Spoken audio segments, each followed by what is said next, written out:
जय हिंद बच्चों। आज के इस वीडियो में हम लोग मनोविज्ञान पाठ 4 जिसका नाम है व्यक्तित्व के अध्ययन के प्रमुख उपागम के विशेषक उपागम के बारे में चर्चा करेंगे।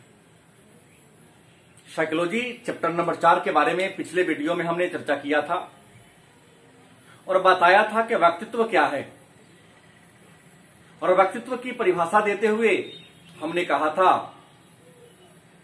कि व्यक्ति के जो अपने गुण हैं और अवगुण हैं, तो गुण और अवगुण के मतलब अच्छाई और बुराई को सम्मिलित रूप से हम उसका व्यक्तित्व के नाम से जानते हैं। व्यक्तित्व के अध्ययन के प्रमुख विधियों की बात है तो हमने कहा था व्यक्तित्व के अध्ययन के कुल 7 विधियां हैं, जिसमें हमने प्रारूप उपागम के बारे में चर्चा किया था पिछले वीडियो में। आज के इस वीडियो में हम लोग विशेषक उपागम के बारे में चर्चा करेंगे। विशेषक उपागम जो व्यक्तित्व का अध्ययन व्यक्ति के शील गुण मतलब व्यक्ति के जो कुछ निजी विशेषताएं हैं उसके आधार पर किया जाता है। व्यक्ति के शील गुण के आधार पर व्यक्तित्व की या व्यक्तित्व के बारे में बतलाने वाला जो सिद्धांत है उसको हम विशेषक उपागम के नाम से जानते हैं। विशेषक उपागम व्यक्ति के मूल विशेषताओं के अध्ययन पर जोर देता है। विशेषक उपागम के जो अग्रणी है, जो अगुआ है, वह है गार्डनर अल्पोर्ट। मतलब व्यक्तित्व के विशेषक उपागम के बारे में चर्चा सबसे पहले गार्डनर अल्पोर्ट ने किया था, और गार्डनर अल्पोर्ट का मानना है कि व्यक्तित्व गत्यात्मक होती है। मतलब व्यक्ति के जो गुण होते हैं वह समय, परिस्थिति और स्थान के अनुसार परिवर्तित होता रहता है। गार्डनर अल्पोर्ट ने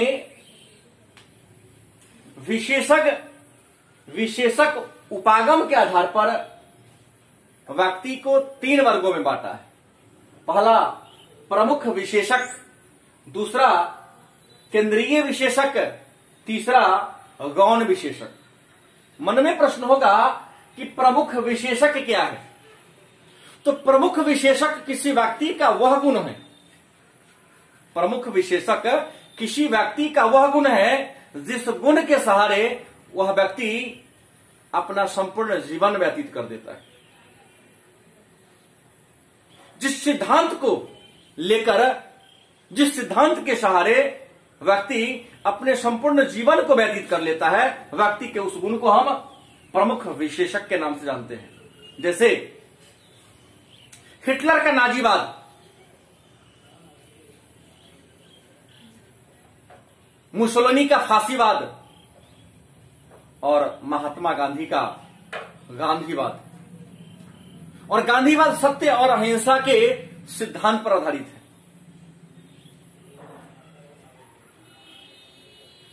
तो यह हो गया आपका प्रमुख विशेषक, जिसमें व्यक्ति अपना एक सिद्धांत बना लेता है, स्थिति जो हो जाए अपने सिद्धांत से कभी पीछे नहीं हटता है। दूसरा है केंद्रीय विशेषक। केंद्रीय विशेषक व्यक्ति का कुछ विशेष गुण है, मूल भावनाओं को प्रदर्शित करने वाला गुण है। और केंद्रीय विशेषक में किसी व्यक्ति के मेहनती होने का, निष्कपट होने का और फुर्तीला होने का गुण समाहित किया जाता है। तीसरा है गौण विशेषक। कुछ ऐसी विशेषताएं हैं जो व्यक्ति में दिखाई नहीं देती। मतलब गौण विशेषक व्यक्ति की सबसे कम सामान्य विशेषता है। जैसे इसमें व्यक्ति ने मन में ठान लिया कि मुझे आम पसंद है, तो हर स्थिति में वह आम खाना ही पसंद करेगा। उसने अगर ठान लिया कि नहीं हमें पीले रंग के वस्त्र ही पसंद है, तो सामान्य विशेषक जो सबसे कम है वह केवल और केवल पीला वस्त्र पर ही जोर देगा। विशेषक उपागम पर दूसरा विचार रेमंड कैटल महोदय ने दिया था।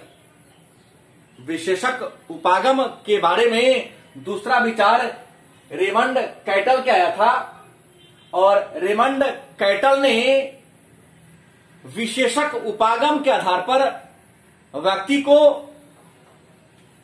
1946 ईस्वी में वर्गीकृत करने का काम किया था। कैटल ने अपने सिद्धांत में यह बताया कि हर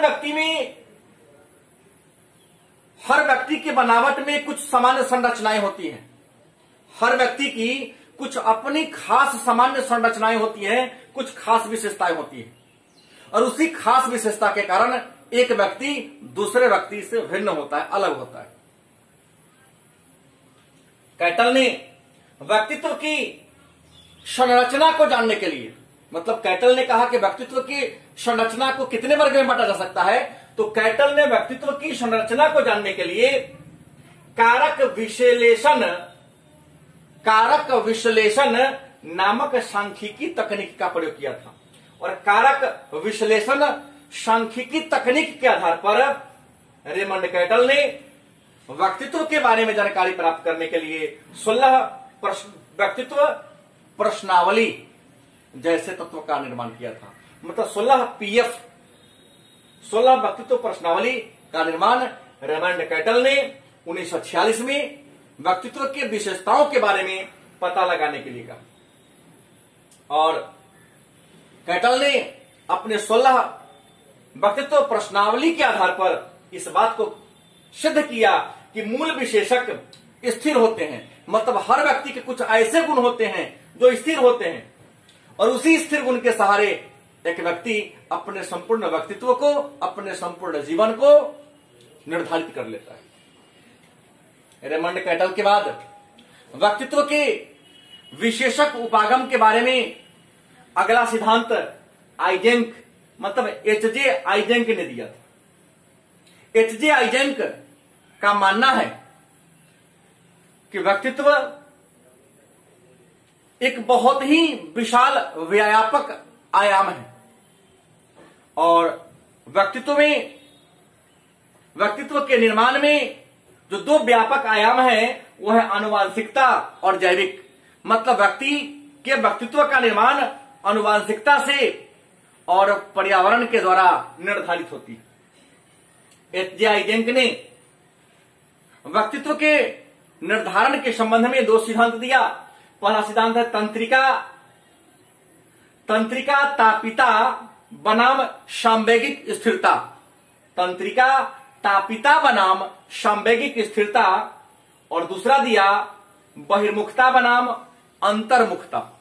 मतलब तंत्रिका तापिता बनाम सामवेगिक स्थिरता और बहिर्मुखता बनाम अंतर्मुखता व्यक्तित्व के निर्धारित करने वाले जो तत्व हैं, इसका विश्लेषण जे.एच.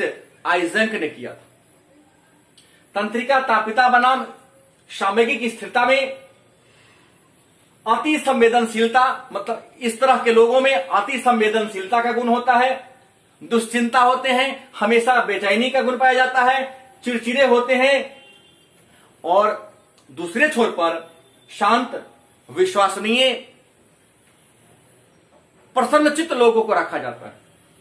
बहिर्मुखता बनाम अंतर्मुखता में यह देखा गया है कि जिस व्यक्ति में बहिर्मुखता और अंतर्मुखता का गुण होगा वह उसमें एक सीमा पर सामाजिक, परोपकारी और दयालु व्यक्ति को रखा गया है, और दूसरा सीमा पर समाज विमुख, समाज विरोधी व्यक्ति को रखा गया है। व्यक्तित्व के विशेषक उपागम पर अगला विचार पाल कोस्ट्रा और रॉबर्ट मैक्रे ने दिया था।